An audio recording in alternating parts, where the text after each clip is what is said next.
Okay, let's go on here. So today's session is about the topic is the evolution of video games, which I just think is really fascinating. Patrick Holleman, who's our special guest, has put together kind of a timeline and can talk about how these things go. So just real quick, this is who I am. Sorry, I'm a little frazzled. The technical difficulty threw me off my game here. I'm a former creative. I'm a creative director. I'm a game designer. I've worked with the IGDA for years and years and years. I do lots of stuff, and I like monkeys. Mike Breault is our special guest for today. He's a veteran game designer, and he is just, he's another old-timer like myself who's got lots of things to talk about. He's actually got 10 years on me, and I'm considered an old-timer in the biz. So we're really glad to have Mike here. He's got some stories to chime in on. And then Patrick Holleman, and Patrick is our key presenter today, and he's got a super presentation that he's going to be putting forward for everybody. So with that in mind, oops, I'm going to back this baby up. And I'm going to hand the reins over to Patrick and make him the presenter, and we will get this show on the road. So there you go, Patrick. All right. And I guess I'm going to, so the structure of this, let me just launch this PowerPoint here, which is going to be a little bit latency. Okay. So the structure of what I want to do today is this presentation breaks naturally down into 3 parts, and I'm at the end of each section I'm going to try and open it up for questions, and you see that chat pane should be at the bottom of your thing there. Just hold off on the questions until the end of each era. The history that I'm doing here breaks down into 3 eras. And at the end of each era, I want to entertain questions, and I want to have Mike Breault, who lived through all of this and actually saw it all, come in and set me straight on the things that I've gotten wrong. So, all right, let's get started. Oh, real quick, everybody.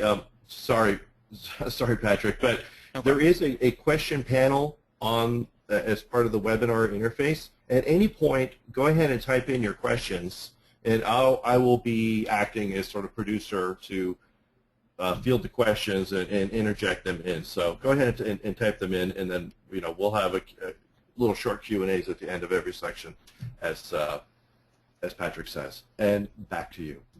All right, great.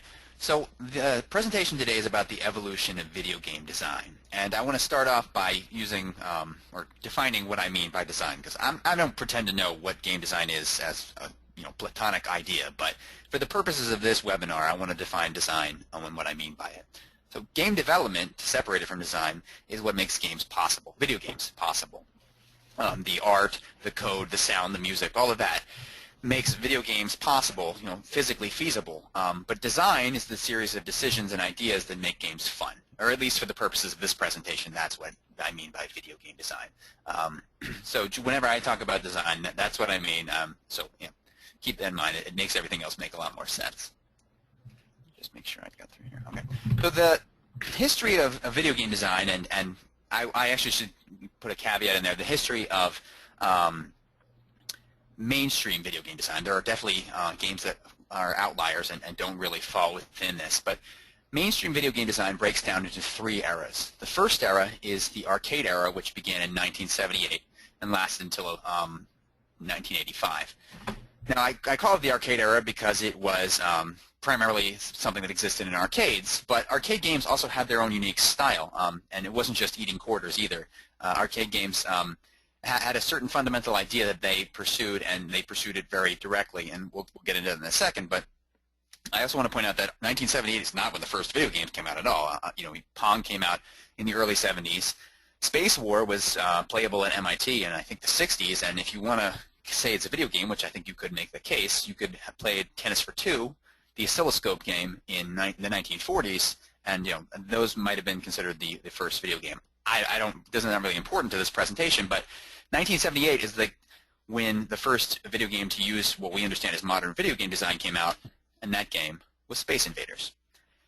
So Tomohiro Nishikado, the designer of Space Invaders, was also the engineer who built the cabinet on which the software was run. Now, he made a very critical error in configuring the chipset in that The Space Invader enemies move faster when there are fewer of them on screen. We can kind of think of that as ROM, or RAM rather, being available to process the Space Invaders more thoroughly when there are fewer of them to process. And the big problem, though, is that the player doesn't gain this advantage. But Nishikado decided he would keep this idea. The Space Invaders ought to get faster because they make each level more interesting and more difficult as the level wears on. What came out of that was this arc, the idea of an arc that each level would get more difficult as the level wore on and would plateau at the end. And Nishikado decided not only was this a great idea for levels, but he would do this for the whole game as a unit. So he made every successive level slightly more difficult, or begin at a slightly more difficult level than the previous had. And so we get this series of ascending arcs, which is sort of the classic way of describing what video game design is. And this was something that happened almost totally by accident. Nishikado stumbled into this, but video game design history is nothing if not a series of serendipitous moments that wise designers have said, okay, we're sticking with this. This might be an accident, but this is a great accident. Wait. So what you're saying is this came about because the code ran faster when there were less enemies on the screen? It was a complete side effect? That's true. And so it not only did the code run faster, but it only ran faster for the enemies. It didn't run faster for the player. So it was totally asymmetrical. And I think that asymmetry was the alluring part, right? If the player had gotten faster, it would have been kind of bizarre. I mean, that's sort of like a student project. But Nishikado was really, I think, prescient in that he knew that, hey, this accelerating difficulty, this is something different. We've never seen this before.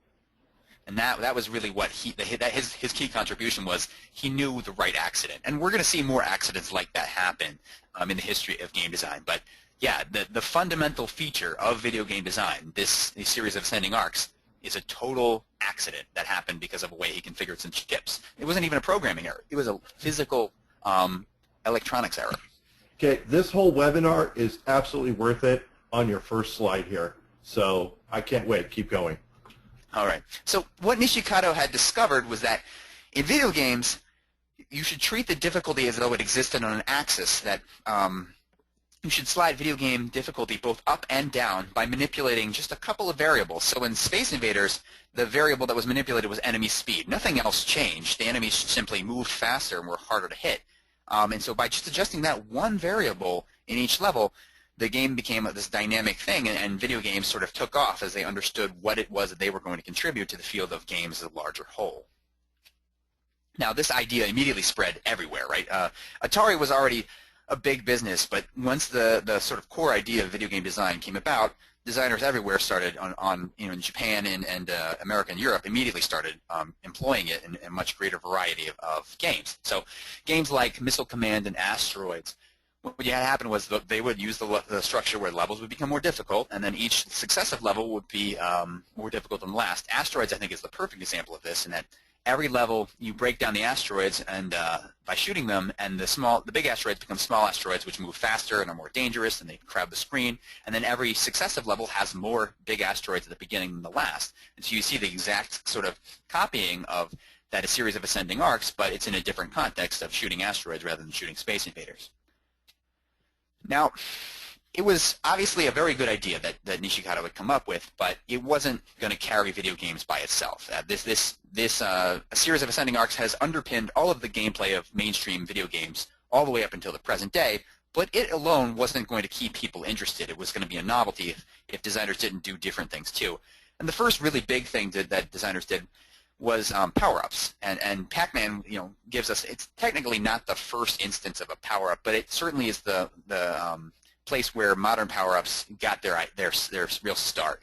And that the power pellet that Pac-Man gets gives him temporary invincibility and the ability to eat the ghosts to gain more points. It's a strategic resource, but it greatly changes the gameplay. And the big thing that it does is it cuts down the difficulty for a moment. Not for very long. It's a timed power-up, but it cuts down that difficulty for a moment by giving Pac-Man, enhanced durability and combat skills, essentially. And most power-ups in the early days were like this. On the left, you have Phoenix. On the right, 1942. And both of these games feature power-ups that simply multiply the player's abilities, making them stronger. In Phoenix, the player gets the ability to shoot faster in the second section, whereas in 1942, the player gets the ability to shoot more bullets. But basically what they were doing was simply giving the player a way of or giving the player enhanced abilities, numerically enhanced. It's very straightforward. Shoot faster, shoot more. Really, what they were doing is just adjusting player abilities the same way they adjusted that axis of obstacles by sliding it up and down. And there's a very simple sort of backdoor into the axis of obstacles because, well, I want to get into it right here, but the reason I call the axis of obstacles and not enemies or some other word is that every video game has obstacles that stand between the player and victory. Those obstacles aren't always enemies. Some games are just platforms, right? But those obstacles can be adjusted in very simple ways. Increase the width of a pit that Mario has to jump over, increase the height of something that you have to climb up. Just by increasing those things numerically, you can make the game more difficult. And power-ups at this time were no different. Power-ups, you would just cut the difficulty of the game by doubling some player ability, and that's what these games were doing. One of the most interesting developments, one that would stick in the sort of early arcade era, was the conditional power-up, which was spawned by Galaga. The Galaga 2 ships power-up was a really important one in that, first of all, it allowed people to play much deeper into the game. All of the world records that have ever been set in Galaga were set using the double ships power-up. But the double ships power-up could be kept forever as long as the player didn't get hit. It was conditional. As long as the player didn't fail to meet a certain criteria, not getting hit, then the player could keep the double ships power-up forever. And the conditional power-up became the dominant power-up in later eras, and it will become, especially in the Nintendo era, which we'll see coming up soon. But even with the conditional idea, power-ups still serve one purpose, which was to influence the axis of obstacles by dividing it, by giving the player a multiplied ability, simply adjusting the difficulty of the game. A young designer at Nintendo, Shigeru Miyamoto, you may have heard of him, decided that, hey, well, why don't we try something different? And this was probably an accident too. In fact, Miyamoto's talk at GDC, he said, we just tried a bunch of things and we kept what worked.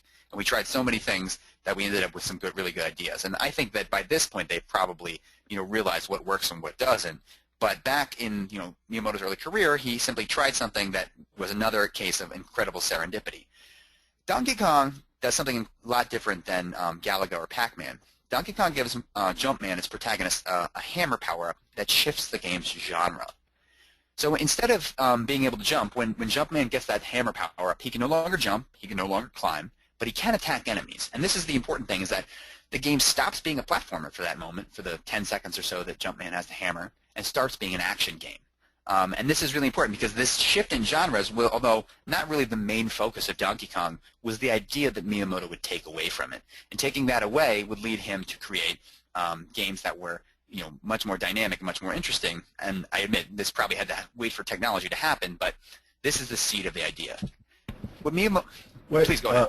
Patrick, real quick, to go back to the previous one there, that really, fundamentally, that feels a lot like the pill shift in Pac-Man, right, where you go from being chased to chasing. It doesn't, it reuses the same mechanic of driving around, but it fundamentally changes, the gameplay paradigm, the mode that you're in, right, to go from hunted to being the hunter. Right, and I think, yeah. In Pac-Man, I mean, that was just, you were clearly still in the same exact genre, right? The same mechanics, everything still applied.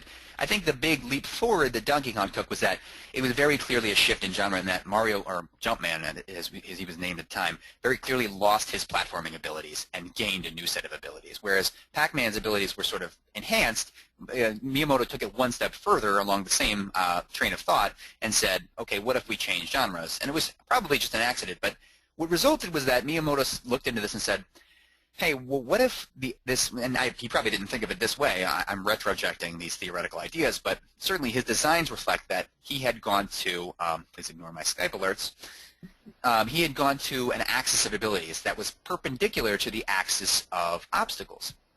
The idea is that the axis of abilities shouldn't be just another backdoor into game difficulty. The axis of abilities should make the game qualitatively different instead of quantitatively easier or harder. And once he had made this decision, once this idea was underway, once the technology permitted, we had entered into the composite era, which is the next era of video game design, leaving the arcade era behind. All right, so I want to actually take this time to invite Mike to speak if he wants to, and any questions that we have on the arcade era, I'd like to answer them before we move on. I don't know if I need to change presenters or anything for that. I don't really have anything to say. Just like everybody else, I was just a player during this era, the games were fun, and I enjoyed them. I didn't start in the game industry until 1984, so it was kind of right at the end of that era. All right. I don't know if we, Chris, if we had any questions that popped up during that time.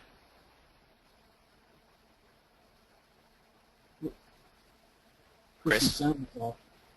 Looks like your sound's off, Chris. Yeah, I'm not hearing anything from you, Chris. Nope, still not hearing. I see your lips moving. Come on. There we go. All right. I am Mr. Technical Difficulty today. I apologize. IGDA, Sao Paulo representing. Hooray. Welcome. And greetings from 143play.com.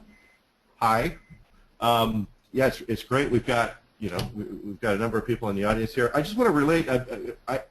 My personal memory of the Activision thing happening in my home was, at the time, I would say early teens, and I remember coming out of, I think I had a shower and I came out to hear like some weird bloops and bleeps going on in the living room, and my mom had gone out and bought an Activision and hooked it up to the TV and was out there playing Space Invaders. So it's just kind of an unreal thing. Like, it was so new, it hadn't yet been stereotyped as a thing only for kids, right? It was parents were playing it, entire families were gathered around in the living room, and part of that sort of evolution of that goes along with the game, we have this evolution of the perception of the gamer and the place of video games in society to go along with the actual evolution of the games themselves. So just a little color note there, and back to you, Patrick. All right, so the second era of video game design was the composite era, named for the composite game and the composite style of design, which prevailed from 1985, November 1985 to be exact, until about 1998, where things start to get a little bit murky. The game I'm going to talk about first is actually Super Mario Brothers, which is not what's on screen. This background is from Super Mario World. I wrote a book on this game, and so I have a lot of screenshots that I like to use from it, and it looks very nice as a background. But we're going to talk first about Super Mario Brothers, which is the first game to exhibit all of the features of a composite game. So when I talk about a composite game, I'm talking about the composite of two genres. Mario Brothers is the classic example. It's a platformer and action game mashed together. And what any good composite game does is to allow the player to use the mechanics of one genre to solve the problems of another genre. In the case of Mario Brothers, you use jumping mechanics to solve action game problems. You jump on the head of a Goomba, the Goomba dies, no more enemy, no more action problem. There's a lot of examples of this, but I'm going to take a look at some of the other features of what a real composite game has before we get to the other titles that evince this. In Super Mario Brothers, what you see here is 4 consecutive screenshots from the second level of the game. In the first top left there, you see that you have an action situation. If Mario wants to get those coins in the coin blocks, he needs to deal with the Goombas, jumping on top of them. So that's clearly an action-oriented situation. In the top right, there's not as many enemies, and the one enemy that's there is not as important, because what's really going on here is all these precise jumps landing on those one-block-wide platforms in between which there are non-lethal pitfalls. Very clearly a platforming-oriented situation. In the bottom left, in screenshot 3, you have what's very obviously an action situation, oncoming enemies, low ceiling. You need to use that Koopa shell to knock out those Goombas. Very clearly action. And then in the bottom right, on the number 4, you have what's clearly a platforming situation. There's a Koopa down below, but he doesn't really matter. The big problem is the large pitfalls in between Mario and the platform to the right, and there's moving platforms in between. Very clearly about the platforming genre there. And you can see this too in Super Mario Bros. 3, when they would the team would start doing this sort of back and forth movement between genres in levels. So level 1-2 in Super Mario Bros. 3 is very clearly an action-oriented level. There's lots of combat. The jumps are not clean. Lots of enemies. It's definitely about fighting. Whereas level 1-4, which is, thanks to the weird structure of the map consecutive with that level, is all about jumping. There's hardly any enemies. It's all about making those platform jumps and jumping off and using the right timing. So the one level is action-oriented. The next level is platform-oriented. What's going on here is what I call composite flow. It's something, would you say, analogous to what Csikszentmihalyi called flow, psychological flow, but It's created differently and has some different effects, but it's analogous in that it keeps players focused. So what's happening is that the player is being moved from level to level and challenge to challenge across genres, from A genre to B genre. In the case of Super Mario World Brothers, it's from platforming to action and back to platforming and back to action, bouncing back and forth. Meanwhile, the axis of obstacles is always going up. So that's why we have the axis of abilities perpendicular to the axis of obstacles, because you're bouncing between genres as you go up in difficulty. And because you're able to bounce back and forth between genres, it keeps the game interesting without having to be too hard. The game doesn't have to scale up like an arcade game does. It doesn't have to just go wild with difficulty in order to keep the player entertained, because those two genres, the difference between them, the differing focuses as you bounce back and forth, is always going to keep the player entertained. The axis of obstacles can rise as slowly as the designer wants, and this will allow you to appeal to a much broader audience. So there are, of course, tons of examples of composite games, many of them by Nintendo. This is obviously a screenshot from Super Metroid. The Metroid is a classic platformer plus shooter. You use shooting mechanics. You use the ice beam to shoot this enemy here, which turns it into a platform, which allows you to solve a platformer problem, which is how do I get to that door. If you want to take the platforming idea from Super Mario Brothers and then add racing to it, racing mechanics, you get Sonic the Hedgehog, where Sonic has to use precise steering and build up lots of speed and momentum to solve platforming problems of platforms he could not possibly jump to if he wasn't going a million miles an hour. And then if you want to look at some modern examples, you have the shooter plus RPG, which is like the Deus Ex series, or Call of Duty Modern Warfare, or now Destiny, which is very clearly a first-person shooter RPG. There are tons of other examples, Katamari Damacy, Portal, tons of other things. I mean, we're barely scratching the surface here, but you can see a lot of the times how the composites are made is that you use them, just always using the mechanics of one genre to solve the problems of the other, and vice versa.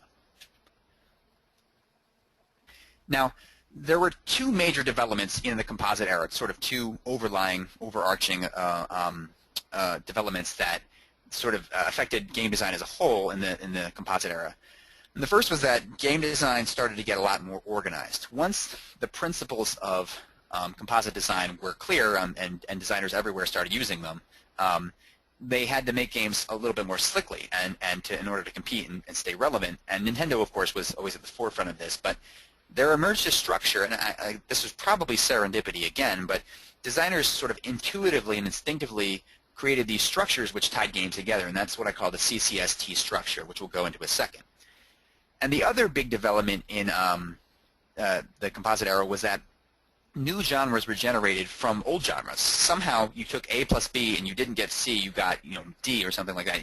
You took two old genres, matched them together, and you created a new genre which people said, hey, this is new. This isn't two old things. This is a third new thing. And we'll take a look at that as well.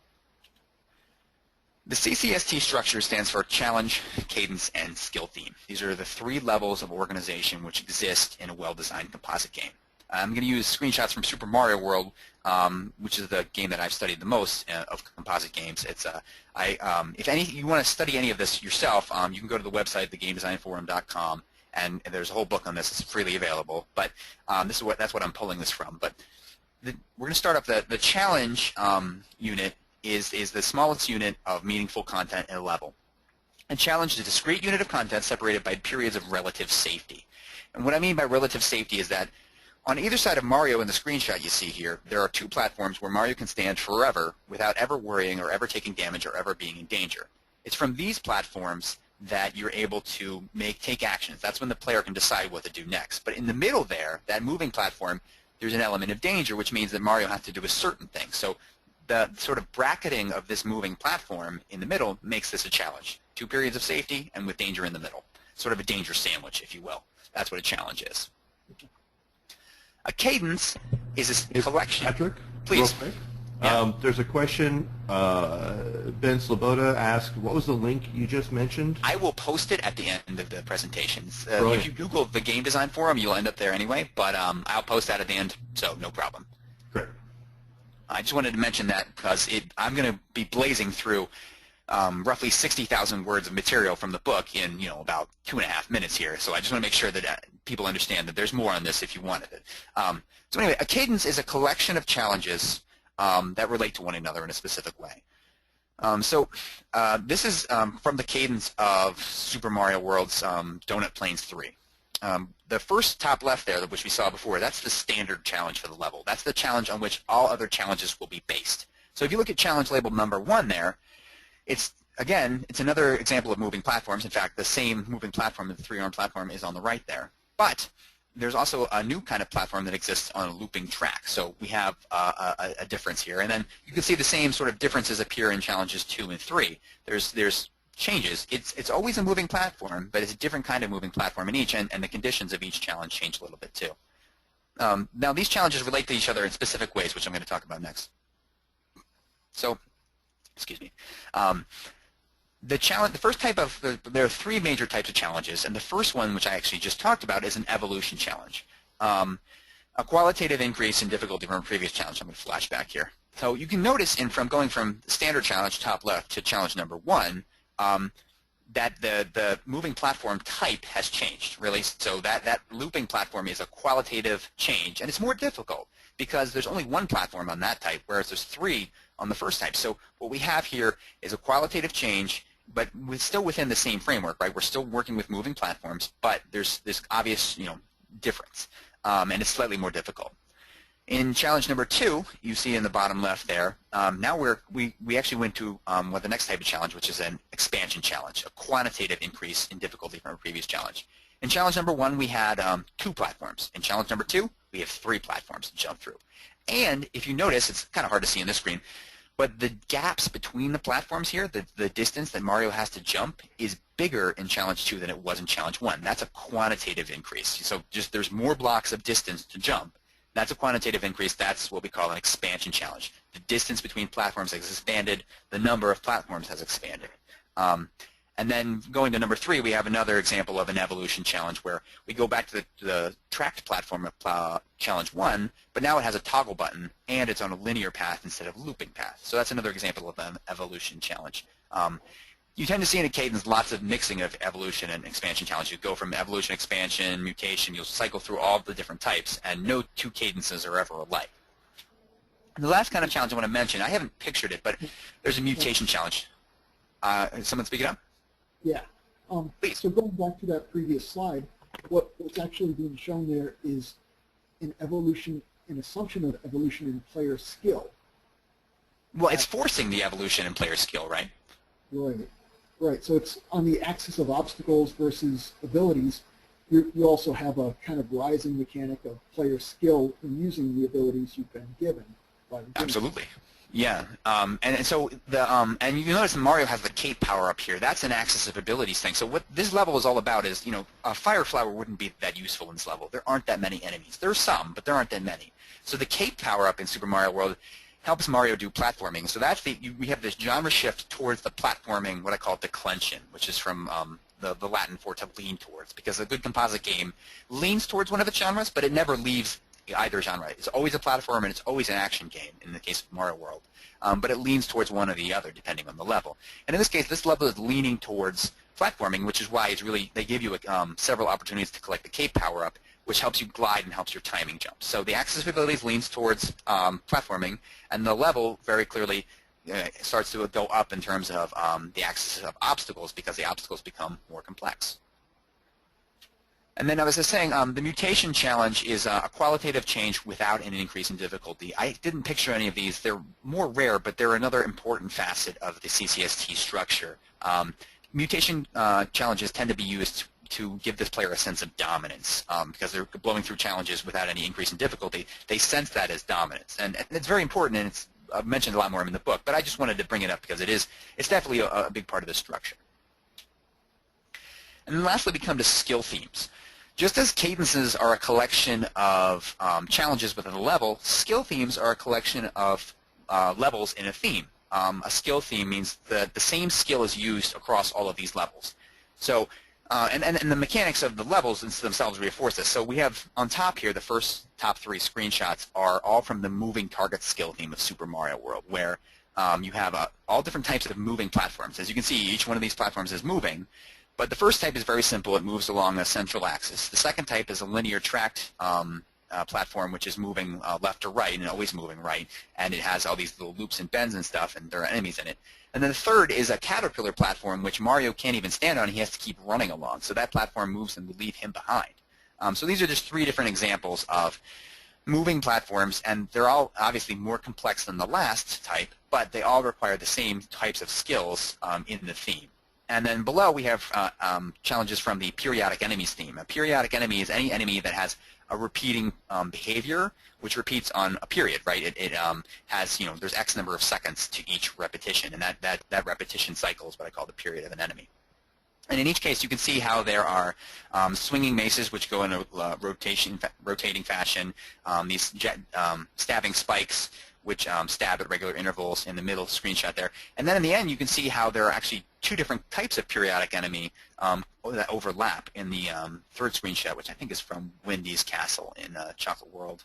But you can see how there's a qualitative evolution across the theme of these periodic enemies. They become more dangerous. They become more complicated. This is just the highest level of organization, where levels can be organized into different categories. Hey, Patrick?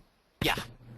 Sheriff is asking a question about, at this period in time, is it primarily Japanese designers that are driving new designs, or were there comparable advances in American, European games? So at this point, the Japanese, American games definitely did this, but the Japanese were just ahead. And American designers were doing this all the time. If you look at Donkey Kong Country, right, that's a UK team, and they absolutely embraced composite design to a very high degree, and they sort of took it to its logical conclusion in that Donkey Kong Country, some of those levels are almost too composited. You can get a sense that they take this idea of the evolution expansion, especially expansion challenges. If you look at Donkey Kong Country, they start expanding to just these ridiculous extremes. But it's the same idea. It's just that I think the Japanese developers happened to get there first, and that was just what the era that it was in. I think the ideas spread there. The technology was there first, so the ideas were able to be facilitated there first. Probably just a coincidence, but I will say, to the credit of Japanese game designers, they know a good idea when they see one, and they're ready to implement it. So they were driving a lot of the advances in game design at this point. Yeah, I wouldn't say it's a Japanese phenomenon, but the Japanese were in the lead at this time. We all think back to when the Japanese dominated the games industry, and all the systems were from Japan, and that was a different era. But certainly they were in the lead at this point. But it was never something limited to the Japanese. It was just something that happened to start there. Okay. Now, Hey, Patrick, I'm going to jump in. Yeah, please. While we've got your momentum broken, there was another really good question from Lian Li. Did Nintendo actually use this composite flow formula to design Mario, or was the graph derived from just many years of game design? So I'm retrojecting all of the organizational ideas onto the games, but I found them. This idea is not something I came up with in a vacuum. I went and I studied. I wrote a whole book on Super Mario World, and when I looked at the patterns that were there, I think they were just natural emanations of what was going on. So Miyamoto has said in his famous GDC speech that they just basically tried as many things as they could with a few mechanics, and they kept what worked. But what worked tended to fall into an organizational framework. So what worked by accident, happened to actually be really, really orderly. And so I think Miyamoto's greatest gift was seeing what worked and what didn't. His framework for what worked and what didn't, for him this was instinctive. It was totally intuition. But what worked in his intuition happened to be beautifully organized, right? He had a natural organization in his head that worked perfectly, in which we can discern from looking back. So I definitely pulled these things. Like I didn't go theory before practice. I looked at the practice of game designers in the past, and I pulled the theory to explain what they were doing from their practices. Very good. It's natural selection of game design. More or less, yes. Although in this case, it's just sort of. We can think of Shigeru Miyamoto as kind of being the divine one who sort of ordered everything. The guy was his mind is incredibly organized. I marvel at every time I study a new Miyamoto game. I marvel at the things he was able to do. Well, he definitely learns as he goes along, right? Which is something that I think every game designer should strive to have.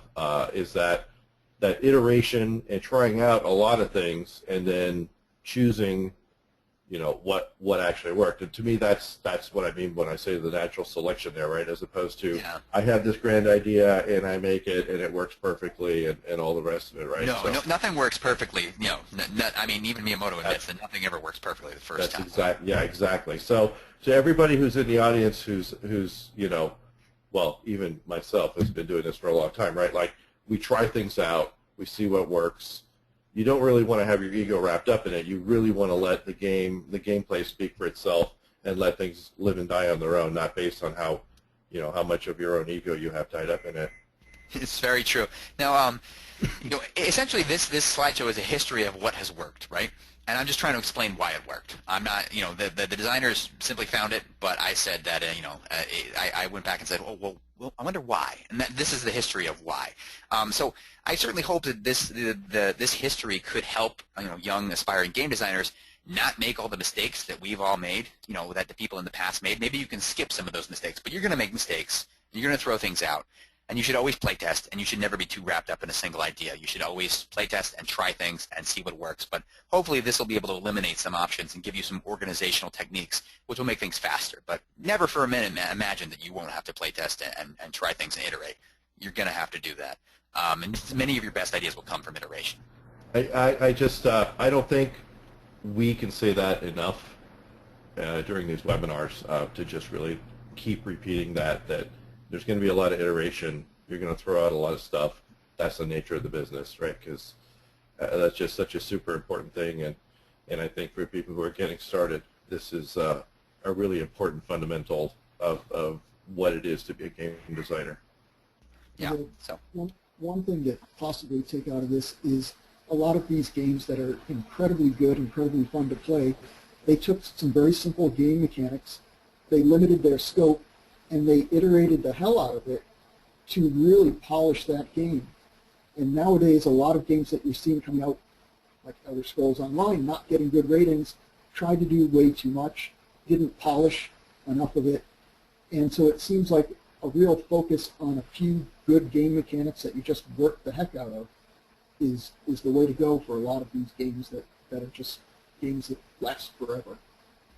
And if you see in the Super Mario World book, which is freely available online, you'll see how they basically had 4 ideas. They had 2 genre declensions and 2 thematic ideas, and those 4, that sort of, if you make a matrix of them, the 4 ideas more or less made Super Mario World into what it is. And by having so few ideas, the game was naturally organizable, right? They could make this wonderful game which flows so beautifully and is so well organized, because they didn't try to do too much. They just had a few mechanics, and they just worked within that framework. And I think this is something a music teacher told me once. They said that the great symphonies were always works of art that defined their framework, their frame of reference, and then fulfilled it. And I think Super Mario World and the other Mario games are really great examples of that too. They created a framework of mechanics, and they fulfilled it with content.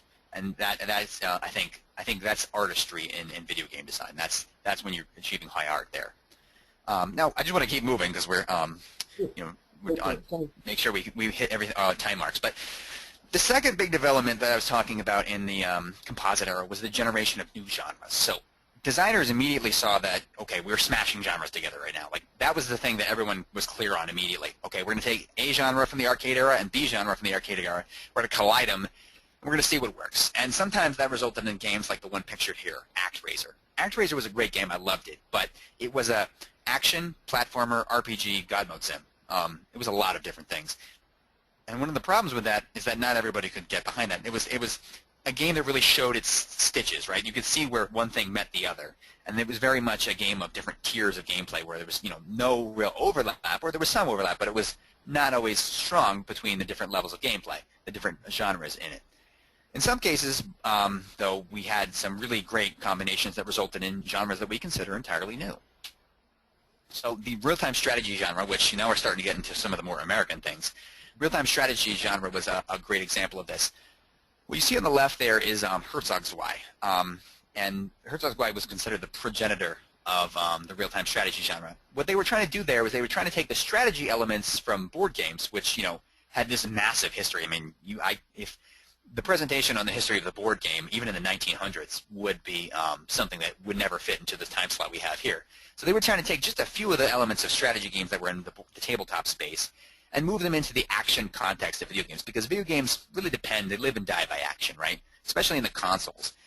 Video games have to be live action. And there are certainly a lot of good turn-based video games, but at the time, in the early 90s and late 80s, that was not so much a thing that people wanted to do in the console space. So Herzog Zwei took the shooter and sort of scrolling shooter elements and that airplane character on the left of that screenshot is the player's avatar. And took that action sort of shooter context and it said, okay, why don't we put this, mash this together with some strategic elements, and we'll see what we get. And Herzog Zwei is one of those weird and beautiful games. It's from like the end of the 80s in the Nintendo space, and it's just like, it's so odd from today's perspective. It's not smooth at all, but it's really fascinating. But when and I think it was 1992, Dune 2 came out. This was the first game that people consider to be a real-time strategy game. What they took the Herzog Zwei model. We'll have action, we'll have live combat. We'll have strategic elements. We'll have unit balances and tactics and all of that. And then we'll also throw in the final element, which is SimCity-style economic simulation. And if you see the top right of that screenshot, you have that credits meter, right? You have to buy and pay for things in Dune 2. And that economic simulation is what holds the action and strategic elements together.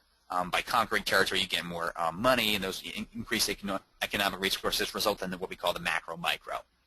And that's when a real-time strategy was born.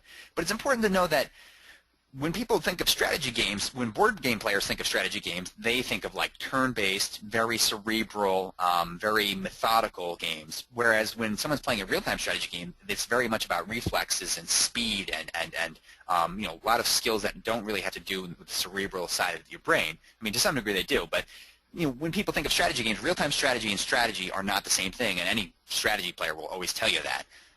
So what we have here is a new genre, right? Real-time strategy is its new thing, even though it's really just a hybrid of old things. It's considered a third, like if you combine oxygen and hydrogen, you have two gases, but then they combine, they form water, which is a liquid, right? It's a new thing that you wouldn't be recognizable from the two components that formed it. And the same thing is true of the first-person shooter. The first-person shooter takes shooter elements, right? Point at something and shoot it and it dies, and steals everything else basically from first-person RPGs, the PC RPG. What you have there on the right is obviously Doom 2. Everyone knows Doom 2. But on the left there, I think is Ultima 5. I sometimes get my middle-aged Ultimas confused. But Doom 2 is actually stealing almost everything from games like Ultima and Wizardry. Like the HUD, you see all the stats that the Doom 2 thing has laid out for you. Like that would be completely out of place in Call of Duty. You have the big ammo screen, the big health, the big armor, all the different weapon slots, all the little keys for the dungeon that you're in. It tells you all the readouts and everything, just like that Ultima screen is doing, right? It's telling you all this player information, all these simulated skills that you've got going on. And the dungeon layout is exactly the same too. Like the RPG dungeons of the PC first-person RPG era are all these winding mazes full of hidden loot and keys for accessing doors, and you have to do a lot of backtracking and use a map. Some people used to draw out maps on paper to help them find their way through things. And Doom is the exact same way. Doom is essentially taking the shooter context and throwing out all of the simulated skills like fireballs and necromancy and sword proficiency and saying, let's put that all in the player's active control and have everything else be like it was in RPGs. And that's how you get the first-person shooter genre. Like the first-person shooter genre would have been nothing if it hadn't lifted all these great, almost fully intact ideas out of RPGs. And so we think of the first-person shooter as being very shooter, right? Especially in the modern era. I mean, it's dropped some of the clothing of RPGs, right? The shooter, and we'll see in the composite era, which comes next, how that happened and some of the reasons for that happening. But the first-person shooter is still has at its core a lot of RPG elements that are very important to it. So that's this third thing. The first-person shooter is neither RPG nor shooter. It sort of comes out of the union of those two things and becomes a new thing all of a sudden that exists in the world. And that's sort of the biggest development of the composite era, is that A plus B sometimes equals X. It just equals something totally fascinating. And that's something that's still with us even today, even as we enter the set piece era. So I'm actually going to stop again as we're in between eras. I covered a lot more material at the time. If Mike wants to talk or if we have any questions, I'm happy to entertain them. I'm happy to look at questions. I see the question from... My question was notoriously small. I thought that might have been a Pool of Radiance screen there, Mike, on the left. No, I don't think so. I'm pretty sure that's Ultima. I'm pretty sure. Yeah, I think you're right. But I was definitely one of those guys who mapped out all the levels on graph paper to spot the hidden rims and make sure that I managed to go everywhere. Right. It was fun. And I think early RPGs were a lot more convoluted in their layout than early FPSs, just because getting lost was part of the fun. True. Although if you play like Spear of Destiny and Wolfenstein, which is the first real shooter, right? Oh, those levels get so convoluted. It's unbelievably convoluted. So they very much show their family resemblance. All right. So I'm going to move along to the third era, which is the era we currently are in terms of the eras of game design, which is the set piece era, which started in about 1998 and continues through the present. Now, there's a couple of caveats here. First of all, the end of the composite era and the beginning of the set piece era is not as clear as the end of the arcade era and beginning of the composite era. The composite era, like composite games, completely displaced arcade games, right? People stopped making arcade games. They don't really make them anymore. And the composite era completely shut them down. I mean, we still had arcades, but arcades tend to become gimmicky and not relying on just having games, but having games that have like accessories like light guns and the Dance Dance Revolution pad and boxing gloves and sniper rifles and all of those things. Arcades did in all of those games that I'm talking about are often actually composite games just in an arcade format because nobody can afford the thousands of dollars it would cost to implement an arcade machine unless you are an actual arcade. But nevertheless, composite design displaced arcade design, but set-piece design did not displace composite design, not at all. Composite design is still very rich and continues today, and some games can actually be set-piece games, but also composite games. It's just that in 1998, that's the first point at which we start to see production concerns really start to affect design in a really, really powerful way. So the set-piece era is the history of how Western production affected design. Now, and the other caveat I want to say here is that everything I say is a simplification of the truth, right? Mike's going to go into this a little bit more too, in that I'm trying to make a point here, and I'm pointing out what the biggest productions did and how they affected design. But I don't want anyone to take this as meaning all games are like this, or that even most games are like this. It's just that this does occur and has affected design, and I want people to understand that. So, hey Patrick, I want to ask a question real quick.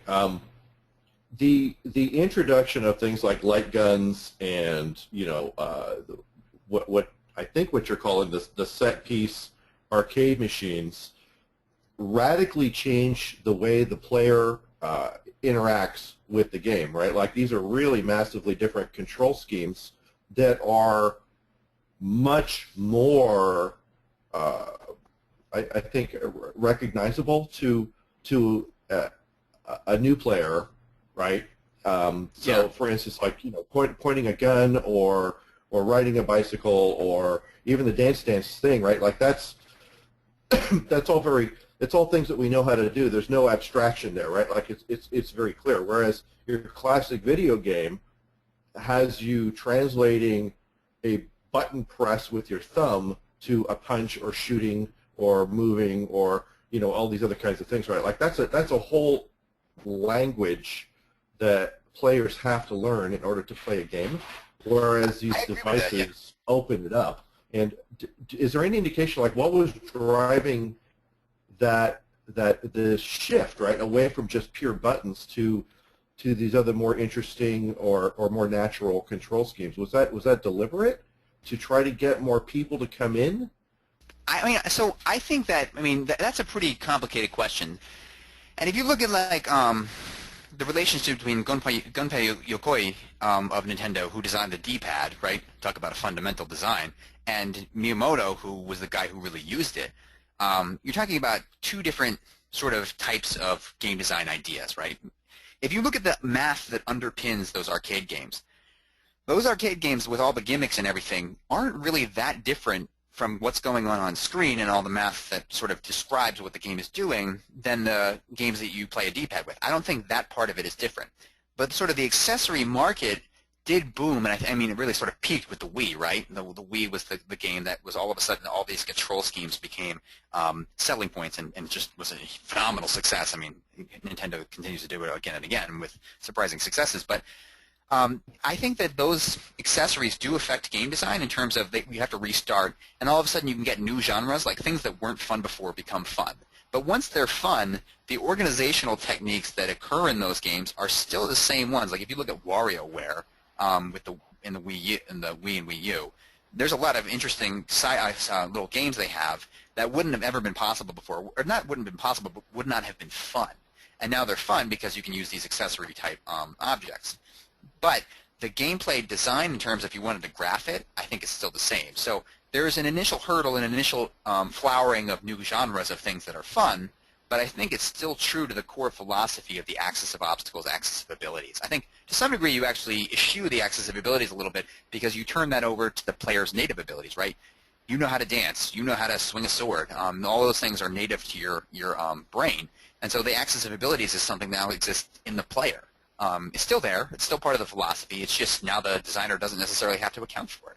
It's they just have to work on the arcade style of axis of obstacles in implementing the challenges that are going to make those games fun. I don't know if that answers your question or not. Like I said, it's kind of a complex question. No, it totally did, and so I guess, yeah, I had I guess a number of different questions in there. But one of the things I'm wondering is, was this sort of the first invasion of the casual player by design, right? For monetary purposes, to say, let's make games more accessible so more people can come into arcades and do more things, right? So it's not just the teenage boys, but it's, you know, their girlfriends can play too, to use a classic stereotype there. Right, and I think that our idea of casuals in the modern era neglects something that happened in 1985. Is that Super Mario Brothers sold, I think, something like 25 million. I forget the exact number, but we're talking like millions upon millions upon millions of games all of a sudden. And I think that the first real introduction of games to a wider audience, the arcade audience was small but dedicated, and they spent a lot of money. And then the first real introduction of casuals into the sphere was actually the beginning of the composite era. That all of a sudden, that shallower difficulty curve that was made possible by composite games was the first, accrual, the first time that sort of your casuals started to leak into the field. Now, of course, games like Contra and Metal Slug and stuff like that, they were very hardcore, even though they were composite games. But nevertheless, I think the first time we incorporated casuals, what we call casuals, and I think the word is too imprecise, but the first time that we employed people who hadn't been in our space before was the composite era. That's when new people joined the gaming movement. They were like, oh, okay, I like video games. All of a sudden, like, what would happen before I didn't like, but this I like. And I think that the peripheral accessories that you have are just another instance of that. And I think that without design, those peripherals wouldn't have been as successful as they were. Like, the design techniques really facilitated the inculcation of peripheral technologies and made them accessible. So I think without composite design and without set piece design, the Wii wouldn't have been as nearly successful as it was, because all those toys, I mean, people would have seen them for the hollow things they could have been, right? They could have been just, flashy and not that fun. But because those design techniques existed, they could plug these technological ideas into a framework, a philosophy of game design that already existed. And I think that's just not the first wave, but really the second wave of a broadening of audiences. Yeah, I absolutely agree. Thank you. That's a great answer. And we're getting really near the end, so I'm going to shut up and let you finish your presentation. Alrighty. So I was talking earlier about how industry practices affected design, and hopefully we'll have a little bit of time for Mike to talk about this, because this is the bulk of his career right here. But as projects ballooned, right? We started with 4 men making Super Mario Brothers, but as projects ballooned to 50 or 200 or 500 people, like some of the Ubisoft giant games, production methods had to be taken into account. Budgets were getting huge. Hundreds of people working on projects, there was turnover in the personnel, and there had to be a result of that, and the result of that was the set piece and set piece style design. So what happens is you have a core team of people who have a vision for a game. Now that vision is not an ivory tower, they're not ignoring what everyone else says, but those people maintain the vision of the game, and they take all the ideas into account, and then they delegate to a much larger number of people, implementation side, and they say, okay, we have 200 artists or something, or 50 artists and 50 designers, and all these level designers need to go out and make levels. So we need to somehow make it so that these designers don't have to constantly be peppering each other with questions. How do we do that? And the way they did that was by using set pieces. What is a set piece? So a set piece is a piece of extended content that's self-contained and has a greater emphasis on quantitative evolution or expansion across the levels. I'm going to define all those things, and especially in their context of what this means for software production methods. So extended content, extended relative to what? If you're looking at composite era games, you blow through each individual challenge in like 10 seconds. A set piece is 2+ minutes, sometimes as many as 10 minutes. What I pictured here is from Half-Life this is from, I think, I'm going to say Surface Tension. And in this, you have to fight off a helicopter, a gun emplacement, several grunts behind some sandbags, and you don't have a lot of cover to do it in. So this is a challenge that really requires a lot of patience, a lot of precision, sometimes reloading. But it takes as many as 10 minutes to beat. And you're only in the same area the entire time. You have sort of an arena that you fight in. And it takes a while, so you have extended content. But that's what set pieces tend to be like, because if one designer is going to be working on one set piece per level, right? If you're going to have a team of 10 or 20 people, or if one designer is going to be working on just one level in the whole game, you need to make that content stretch out. And it also helps from production standpoint is that if you only have 10 or so set pieces, you can really save on art, right? You can really save. You don't have to make arena after arena after arena, have them all look different. You really save some costs there. Self-containment means that each set piece starts from similar conditions. So if you have two designers working on, or two or more designers working on one level, say you have designers A, B, and C working on a level, they can't constantly be asking each other what's going to happen in their own different set pieces. So if designers A, B, and C need to start their own set piece, they need to start designing right away. And so they can't wait for their companion to be done. They need to know that, hey, every set piece is going to start from the same exact conditions. So one of the things that we have to, as a result of this, is regenerating health is everywhere. Regenerating health ensures that every set piece is begun at 100% health or close to it. And that's why you get a lot of ammo, too. Like in Doom 2, I used to run out of ammo all the time. But in modern games, you hardly ever run out of ammo unless you're talking about like rocket launcher ammo. And that's because designers need to know they just put a huge ammo cache and health cache at the end of every set piece. Not every set piece, but it's very frequent practice, much more so than in the composite era, because they need to assure for their companions, their other designers, that hey, you're starting from 100% here. You don't have to worry about what I'm doing. You know that you're going to start from 100% in every set piece, and that's what self-containment means: is that the resources for every set piece are contained within or just before the set piece begins. And then a focus on quantitative content. Now, if designers A, B, and C want the game to get harder, like the vision side of the project is saying, hey, this game needs to get progressively harder. The problem is that if they can't always, see the finished product or what somebody else did. They need to know from that designer, hey, what are the numbers here? Just tell me what the numbers are, and maybe I'll be able to work with that. So if set piece A features 3 grunts and 2 elites, well then set piece B needs to feature 4 grunts and 3 elites, right? And that's a gross simplification, and nothing is ever that simple in the real production method.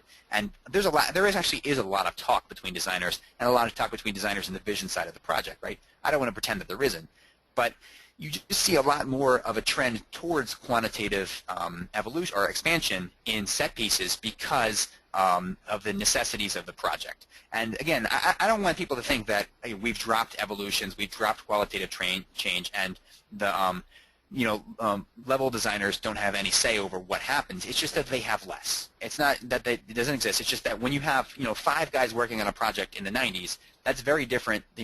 John Carmack and John Romero, when they were working on Doom, were in a garage, or Wolfenstein rather. They were in a garage together. But when you have 200 people who might not even be on the same continent working on a game, you need to know that they have heuristics that allow them to communicate ideas much more quickly. And the set piece is just a design emanation of that. It's just the result in design of project necessities. So I talked about 3 game design eras. Who knows what the 4th one is going to be? I don't. I looked back into history to see all of this. And I think that maybe indie games might be the answer for what's going to happen. Like indie games might generate a new trend, but there's also old trends that are at play. The left screen there is a composite game that recently came out. It's called Defender's Quest. It's a JRPG tower defense game, and there's actually a lot more of these, right? There's I think Defend the Castle, and there's a lot of tower defense games that use RPG levels now. But one interesting thing that Defender's Quest did, it was not free to play, right? They're not extorting you for money. It is very much a JRPG tower defense hybrid. And this is the kind of risk that a AAA studio could never have taken, right? It's a weird hybrid. It's experimental. And this would have been fine in the 90s when experimental things were good. But now that you're risking $200 million on a project, you can't take that kind of risk. And so, maybe indies will give us a new composite era, the second composite era, where new genres are mashed together and we get these third genres that were never existed before. Or maybe on the other side, we go back to the arcade era. On the right there is another indie game, Meat Boy. where it's very much back to the arcade days where there's a lot of punishing difficulty and there's not a lot of different abilities. It's just all based on that axis of obstacles, driving that axis of obstacles up and up and up and up. And that's okay because indies are not risky. They're low budget and they can take risks like that. That's just something that they're allowed to do. So what's going to happen in the future? I don't know. Historians shouldn't predict the future. That's not their job. But there's some possibilities. All right, so if there's any last questions, and I know Mike is going to talk a lot about, or he could talk a lot about what goes on in the AAA industry and how my slideshow here is a gross simplification of that. Please, I'd love to entertain that right now. Yeah, I won't talk a lot about it, but in reviewing, previewing the presentation and going through a lot of Patrick's writing, there was a lot in there about top-down design. And in the studios I've been in, 6 of them now, there is a lot of top-down design. You have a small core of people who become the leads on a project. They start out the design, and then a larger team comes on once the initial design is set. And so it's conveyed top-down, but there's a lot of bubbling up from underneath where, the artists and the level designers and the scripters are all communicating things that don't work or things that they feel could be improved. And there's a lot of very organic back and forth between the top levels, the leads, and the bottom levels, the people who are actually implementing the design. One example I could give is, I don't know how many people played the original Red Faction, Geomod, destroying levels, all that. Came out in like 91. That originally started as Descent 4, where you were going to be in a spaceship just traveling through these tunnels and stuff. And there was kind of a revolt from below where everybody, level designers, scripters, people didn't want to do that. There was some management indication that wasn't the way they wanted to go. And we converted to basically an FPS instead of a sort of a spaceship sim. And there's a lot of give and take. Even in big AAA studios, there's a lot of give and take between the lower levels and the higher levels, and that really informs design. And the initial iteration might really be pushed by the top-down people, the leads, but then feedback and subsequent iterations get in a lot of the ideas of, junior people. So even in a AAA studio, there's a lot of organic design happening, which was something that I thought that Patrick's materials were kind of doing a lot of top-down stuff, and I just wanted to get in the point that, in my experience, there is a lot of bubbling up from underneath as well. Yeah, it's important to understand that I was using a simplification to make a point. I mean, it's not that all of a sudden top-down design became the norm everywhere all at once. That's not the case at all. It's just that there were suddenly necessities, and I've talked to a lot of designers about developers and designers who worked in these sort of giant EA-type companies, and they said that, necessities have dictated certain practices in video game development now, and some of those practices result in games we see like Halo and Gears of War, where you sort of have the same similar set piece one after another, after another, after another, and then the boss fights are where everything gets creative. That's not every game, but that is a natural result of huge productions. Is that sometimes you're going to need to make cut corners somewhere, and the somewhere is in what I would say qualitative variety, but sometimes you can have quantitative excellence. I mean, I'm not trying to say any of those games are bad, because they're not. Those are some of my favorite games. It's just that shift towards quantitative progression, and the shift towards self-containment, regenerating health, and all those other things. It's just something that happened as designers adapted to a new environment. And again, there are still some studios, especially still over in Japan, where they're making straight-up old-fashioned composite games with modern graphics. That's absolutely happening, and I actually really like that a lot. And so I don't want anyone to imagine that the composite era was completely displaced as this arcade era was, because composite era design and set piece era design are still continuing. They continue side by side, and I don't think they'll ever, either of them will ever disappear. It's just that, now we have a new style that exists, and some people like to take the set piece style of design and use it and work it well, because then they can turn out, fairly good quality games really quickly. But I don't think anyone should ever imagine that they should always have top-down design, and that they shouldn't talk to their lower-level designers, because at least half your good ideas are going to come from the lower-level people. Implementation is where you iterate, And the iteration is where you get a lot of your good ideas. And so I think that people should understand that although top-down design happened and it influenced design as a whole, like the craft of video game design, it's just another philosophy and not something that is a rule. None of this is a hard and fast rule. This is just the history of game design philosophies and how they've been implemented. And that's what I want people to take away. This kind of touches on a question that Marcelo had asked quite a bit earlier when we were talking about polish and iteration. He asked about getting feedback from players during development, or do you trust your intuition and gaming experience? And in my experience, the initial iteration of a design, the initial implementation, is you trusting your experience and your intuition, and then you get feedback. In big companies where people are working on multiple projects, you grab people from another project and get them to play your game. And even though they're game designers just like you, you're getting brand new, fresh perspective. You get feedback, you iterate on that. So even during the development process, before you expose it to anyone outside the company, you can still get fresh feedback on it. And I think your gaming experience and intuition is the initial design, and then you just take feedback because you're too close to it at that point. You're not seeing the forest for the trees, and you just take feedback from others outside your team. And that, in my experience, works great. I mean, it gets you a lot of iteration. It gets you a lot of thoughts that you never had before.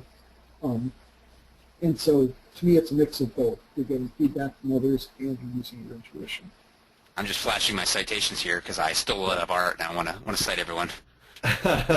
Good practices there. So, Mike, just to speak a little bit to what you were talking about there, I think that, yeah, one of the problems that we have as game designers and getting adequate feedback is sort of the ability of your testers to understand what it is that the game is supposed to be, right? So at first, there's only you, and the game exists in your head, right? And so you run it through a couple of cycles there and filter it out. Then the next audience that can possibly understand and give you feedback without actually having a full-blown working prototype are going to be the other game professionals who can understand your shorthand and your half sentences and really, use understand the metaphors that you're going to use to explain what it is you're thinking about, and they can envision it because that's their job, and they will imagine it and give you feedback based on that. And then once we go through all the work of actually getting a prototype that somebody could actually put their hands on, yeah, it's potentially great to get people to play it. But one of the hardest lessons I've had to learn as a game designer is that not everybody can look at a sort of a gray box mock-up of a level and understand what it is that they're looking at, right? Like a lot of people cannot really connect the dots. They need to have a full-blown picture to really understand it. And this is sort of one of the classic problems of the dev team showing things to the execs and marketing people and whatnot, is that they don't get it, right? Like they don't understand what it is that they're looking at, and they will misunderstand it and come to the wrong conclusion. So choosing your audience for testing and understanding what their mental space is that gives, that enables them to give a particular kind of a feedback to you. You really need to, as part of the designer, you always need to be aware of who's giving you the feedback and what their circumstances are and how much they're going to understand things, right? So feedback's great, but sometimes it's not, I guess I would say. I want to jump in real quick. That Yep. One of the reasons why I started the Game Design Forum and did all this work is that hopefully by doing this history and creating all these sort of terminologies and understandings of the philosophies of game design, is that maybe this will make it easier for people to communicate from gray box design, right? Like you say, okay, what I want to do here is have some composite flow between the shooter and the platform genres, and I want to have this is going to be like a whole composite set, and then I'm going to have the set piece boss, and I want people to be able to use these terms so that they can communicate the ideas in their head more clearly, because nothing I've described here is something unique that I invented. I didn't invent any of it. This is all stuff that exists in the heads of game designers everywhere, and I just wanted to make it so that we have a common language with which we can talk about this stuff so that we can avoid some of the miscommunications that can really derail a project. This sounds great. Listen, there's a couple of questions here that have popped up that I want to address. Number one, sorry, I'm going to slaughter that name. Mahmoudel Hassan, sorry, asks, how do you monetize your games? You know what? We're not going to address that here. I'll put up we have an earlier webinar that was an hour talking about games monetization. So it's a huge topic that is outside the scope of what we're talking about today. But you can find it on the IGDA YouTube channel and watch that. Okay. How much did the hardware influence these changes between eras of game design? That is direct to the heart of this webinar question, and fire away, Patrick. Okay, so, and like I said at the beginning of the presentation, is that game development, which includes hardware, makes games possible, right? And I think that Miyamoto probably saw pretty quickly what Super Mario Brothers was going to be, and that bouncing back and forth between genres. Like, that composite flow created what we understand as being level design. But that would not have been possible without a machine that has enough RAM, right? And the machine that had enough RAM was the Famicom. And so, you know, composite design was impossible without something that made it games big enough to be able to facilitate it, right? There were PC games, you know, that had, you know, huge amounts of content, but they tended to be ports of Dungeons and Dragons style things where the content could be really reduced in size, scope, graphics, etc.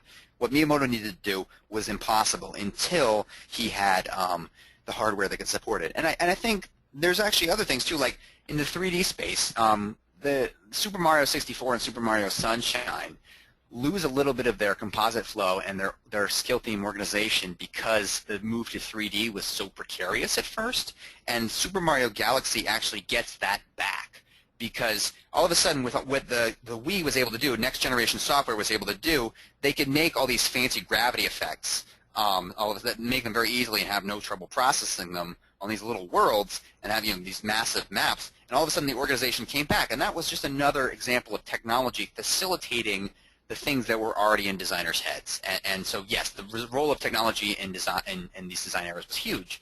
I think the designers had the ideas, and then technology made them possible. And who knows what you know, the Oculus Rift will make possible in game design. I don't know, but it's a very fascinating idea. Thanks. Good answer. Well, I think, you know, we're a quarter after the hour now, and we've gone just the right amount, I think, past. So, man, this has been a great webinar. I've really enjoyed this a lot, and so thank you very much, Patrick. Thank you. Thanks, everyone. I would love to. Yeah, thank you, everybody in the audience. Mike, thank you for joining in. Mike Non-Wombat, bro.